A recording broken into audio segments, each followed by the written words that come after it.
Welcome to Barry's In the Interim podcast, where we explore the cutting edge of innovative clinical trial design for the pharmaceutical and medical industries and so much more. Let's dive in. All right. Hello, everybody. Welcome to In the Interim, our podcast about all things statistics, science in the world of clinical trials. I'm Scott Barry. Here at Barry Consultants, a biostatistician, and I'm joined by Tom Parke, also of Barry Consultants, our director of software. Welcome, Tom. Thanks very much, Scott. Hi, everybody. Yeah, and this is our third podcast thus far. And Tom is joining us from Abington, UK. In this, so you see it's nice and bright in my background here if you're seeing us live, and it is nighttime in the UK, so thanks for joining us. So we're going to talk about clinical trial simulation today. We're going to touch on a number of things. We're going to talk about FACS.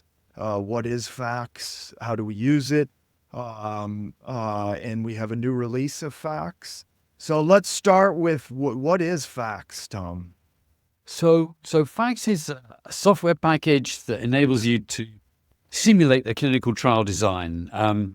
It's something we've been working on for 16 years now. And in fact, I've been working on clinical trial simulators for quite a lot longer than that. And when I worked on my first one, I mean, I just loved it. It was like, it turned kind of trial design and statistics into a game, I'll be honest. In a good way. You could try different options. You could try different things. You said, does this make my trial better? Have I won? Have I improved the power? Have I got my result more quickly?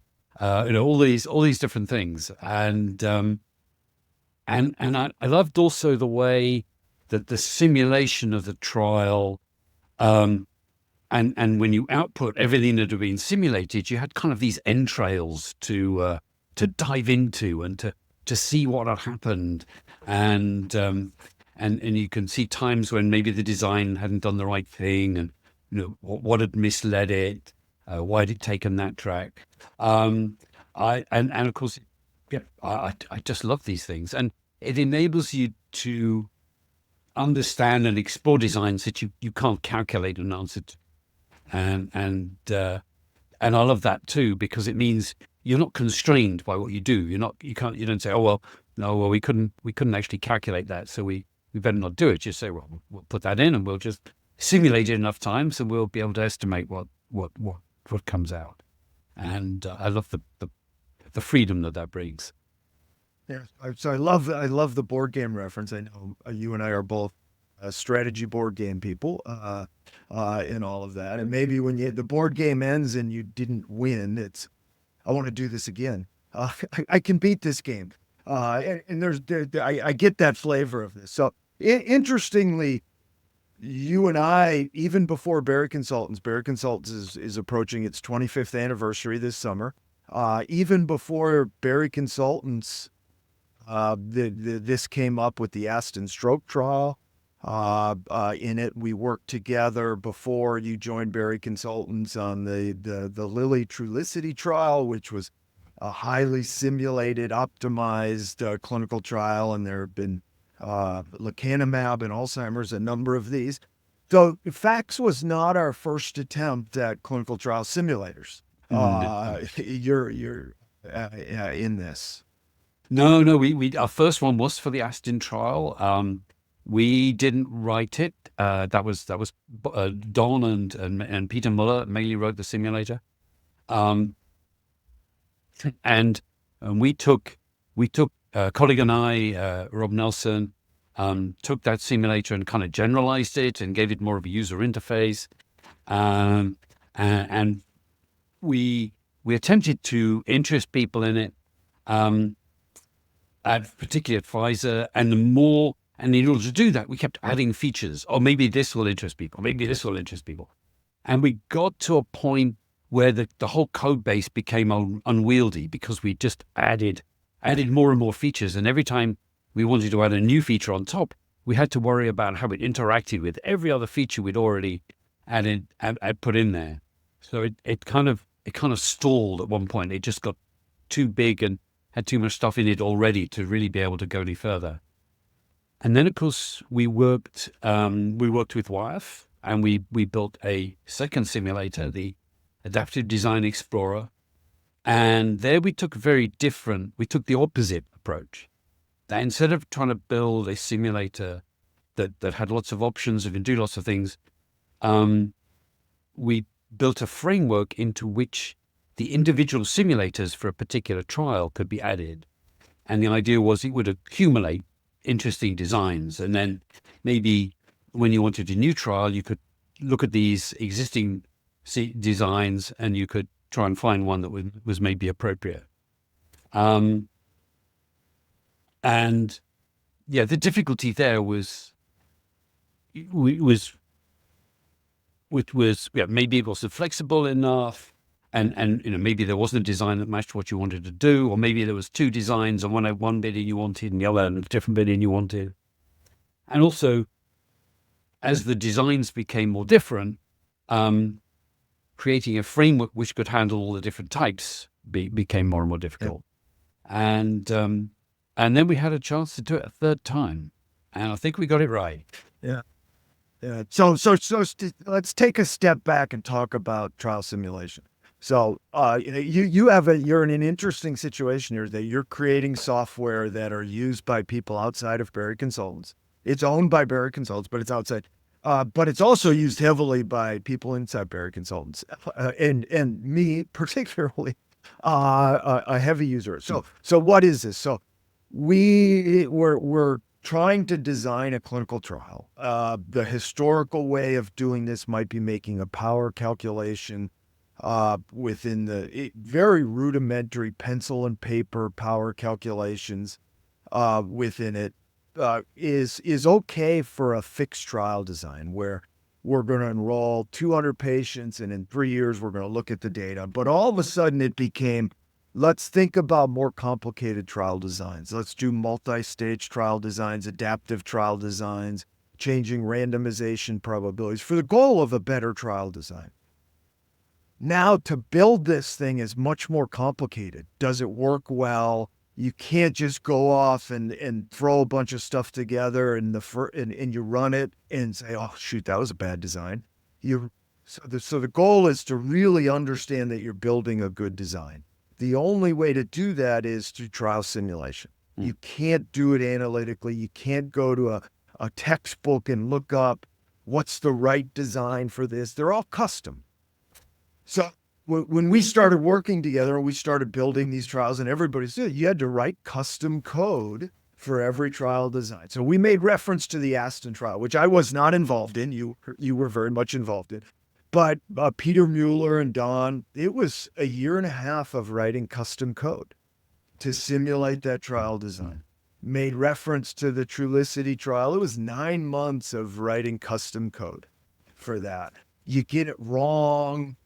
All of a sudden somebody says, hey, can you add this feature? And now somebody's got to go write code to add that feature, to test it, make sure it's right. And in the working cadence of building this trial, it's awkward, it's slow, kind of thing. So can we create software that allows you to do this quickly, efficiently, explore different things?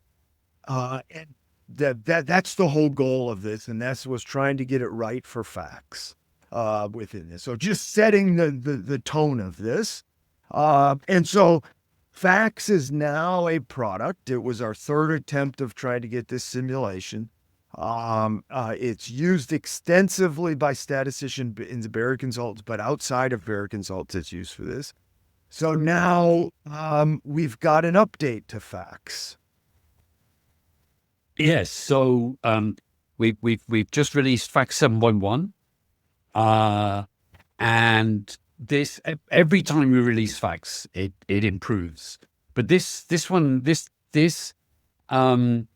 particular release is probably a bigger improvement in the underlying code quality than previous releases. Previous releases we've measured on a big new feature or a big new type of trial you could simulate. Here we test and validate the code very thoroughly, but what we'd found was there were two areas where what Fax was trying to do was more complicated than we'd realized it when we coded it. And both areas needed some careful thought about, well, what is it actually people want here? And what is it Fax is trying to do? And the important thing is to make Fax relatively predictable, so that when a user sort of chooses an option and codes some and asks it to simulate, they understand what they're asking Fax to do for them.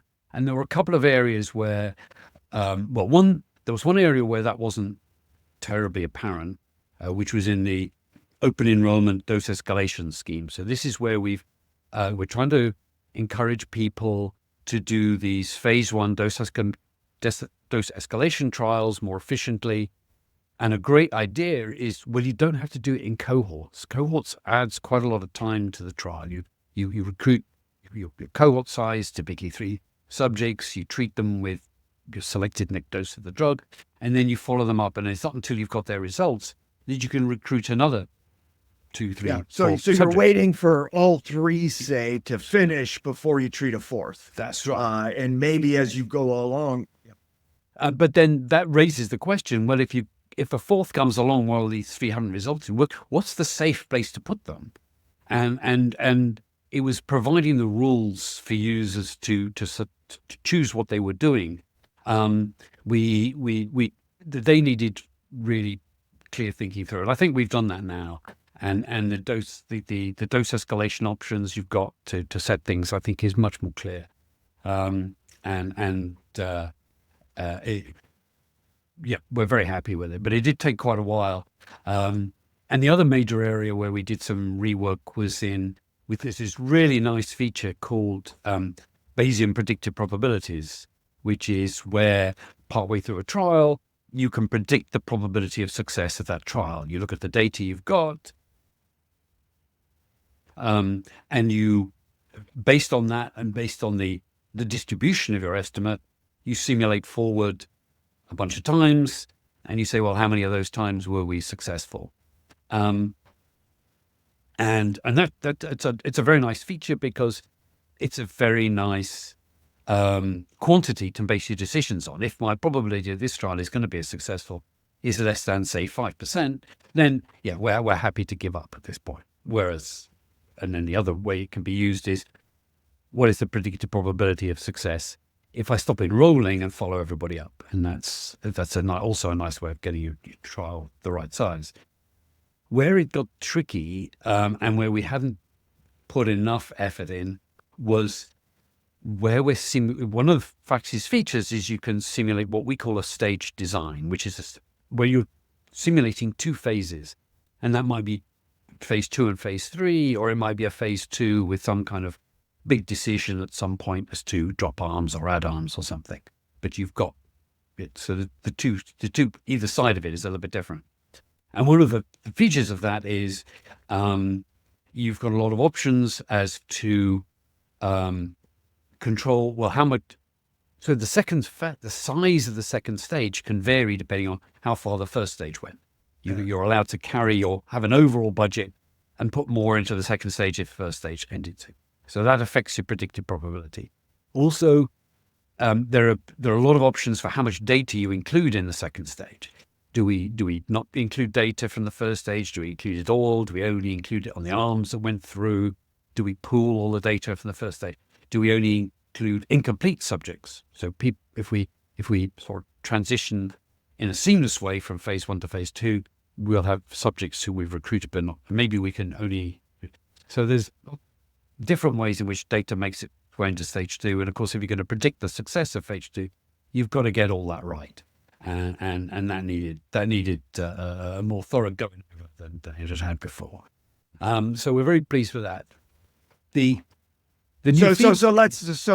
So part of this is you're adding tools now for the designer to go through, additional tools, strong tools, and they're simulating multiple things. I mean, go back to the phase one.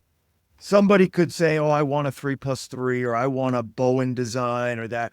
Others want to explore the designs, which one works better, which one's going to save me time, which one's going to get the right answers more. So that this is adding features. One of the aspects of clinical trial simulation within the usual cadence of trial design is I go off and I simulate multiple designs, and now I have to show the team how do they compare.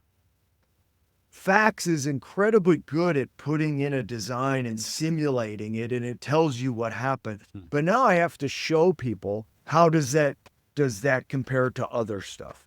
You have added the ability to, and this is a hard thing to do it. It's not like there's a single way or a single metric. It might be time. It might be probably getting the right dose, finding the MTD. It can be a huge range of things. You've also added the ability to look at the designs, tie it to R for people to look at, and something called our airship. Yeah, so we've got a number of ways in which Fax can interact with the outside, to give the user flexibility. It can import simulated data and simulate the trials from that, but also it's very good at and very thorough in the outputs it produces. So you don't have to rely on the built-in graphs. In fact, you can re-visualize stuff yourself. You could even reprocess simulation results to do something that with the simulated data that Fax doesn't otherwise allow you to do. And you're absolutely right. One of the big things that you want to be able to do that Fax isn't quite so good at yet is comparing designs. And so one of the hooks we've added is this being able to call out to Airship, where Airship goes into it's an R package. You can create trellis plots and the like, where you can examine different operating characteristics over different dimensions, different scenarios, different design types, and so on. This is just a first step in this.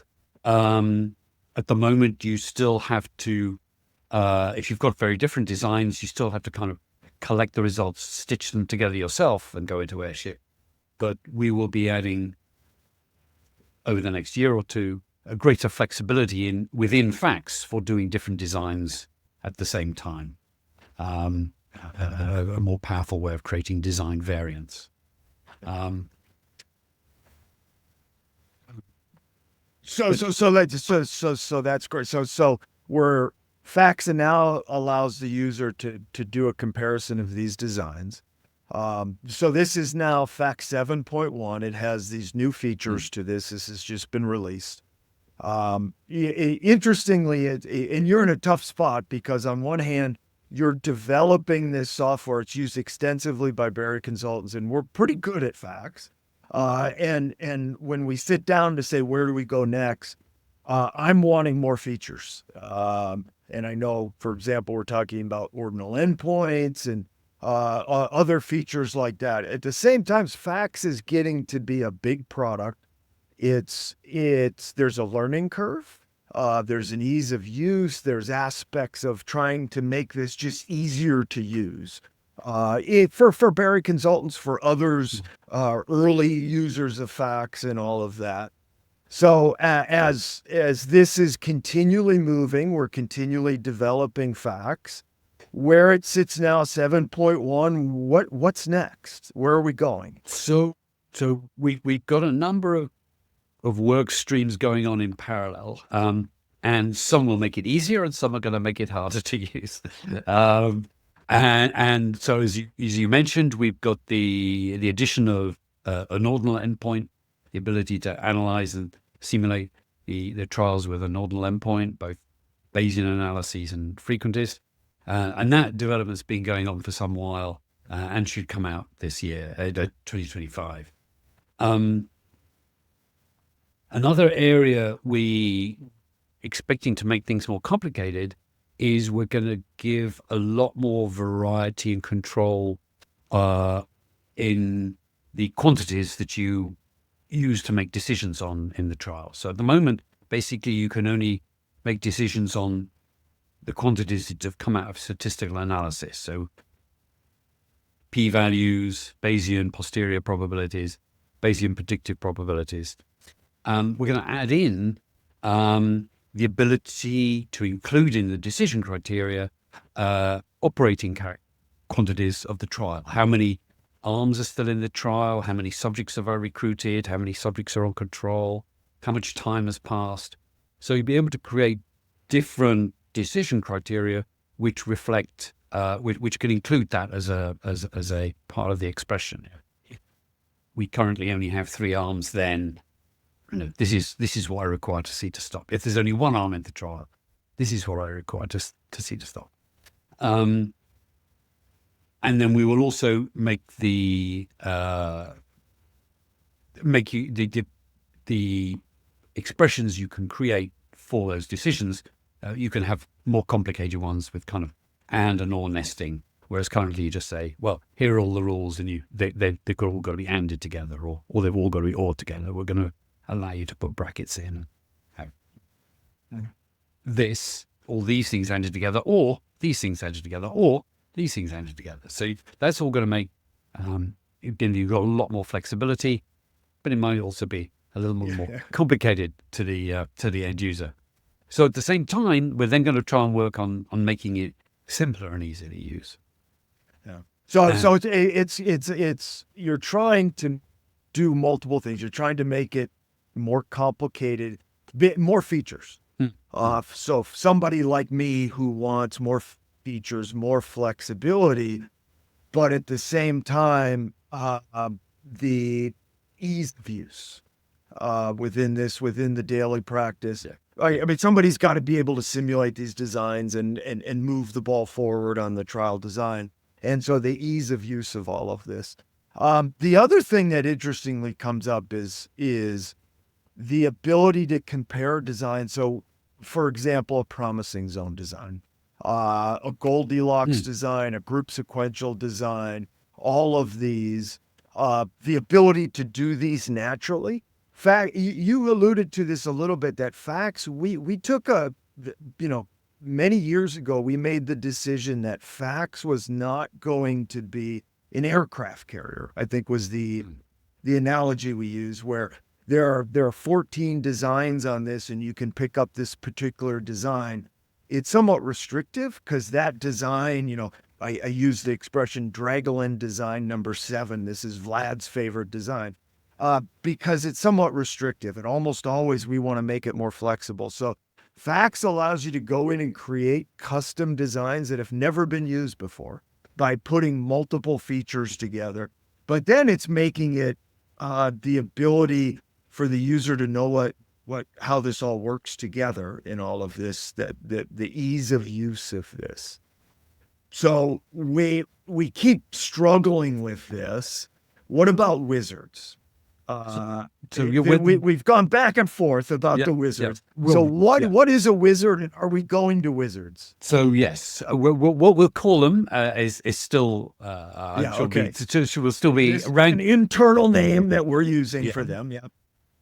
So one of the Facts' strengths is that you can easily start with a very simple fixed design, no adaptation, no interims, just 2 or 3 arms compared against core, or just 2 or 3 subgroups, or whatever it is. And you can simulate that, get the results, and then you can, within that same design, you can then add features. You can add interims, you can add adaptation, you can change stopping rules, so on. You can change the analysis. And you can do it all nice and incrementally, and you can see what effect each one has. But as you said, what that means is that Facts is very much this toolbox approach. You've got all these different options. And what you don't have is the ability to just say, well, I just want a group sequential with 2 interims, and these stopping boundaries. And so so Facts can simulate that, but you have to kind of put everything in by hand. So the idea is we will add these wizard or designer, which you say, well, what I want is one of these kind of trials, and you'll get a much simpler set of screens with a much smaller number of options you need to select. And then from that, FACS will know will then fill out the full FACS for that simulation. And if you don't touch it, and you just press simulate, you get your group sequential or your promising zone simulated. But equally, you could go in and then start to tweak it manually if that's what you wanted to do. So in some sense, well, it's this big toolbox. We can be an aircraft carrier at the same time. Is the hope of this? Yes, you get kind of pre-assembled or more bigger chunks, and I think the other advantage of this is that these will make it very easy for people to simulate kinds of trials they're used to, and they're used to thinking in terms of, and the FACS won't only be this slightly adventurous tool for doing things off the beaten track. It will also be able to do beaten track things, and you can see whether you can do better than that by cutting across. So, and this ties in a recommendation. So you can build in FACS, you can build designs that have never been used, custom, strange things. The goal is when you press simulate, you can see, ooh, this is a bad design, or this is a good design. Yeah. Which ties back to the start of this. A nice board game, I don't know if you've played it, is Steampunk, which is your ability to build machines that are all custom, and you've got to win a race. And it's got to do lots of things. So it all ties into board games. Okay, so this has been great, Tom. We unfortunately have reached our time here. This is fabulous. We're going to come back as new versions of FACS come out. Updates to this. Hope to be talking about wizards and ordinal endpoints and all of this. But in the meantime, Steampunk's a really nice game. You can try that. I will have to stop playing Pandemic and start playing Steampunk. Yes. So tying it in. So in the interim, you can go play some Steampunk in all of that. So appreciate everybody listening. Tom, very much thanks for joining. And this has been In the Interim. Thanks. Thank you, Scott. Thanks, everybody.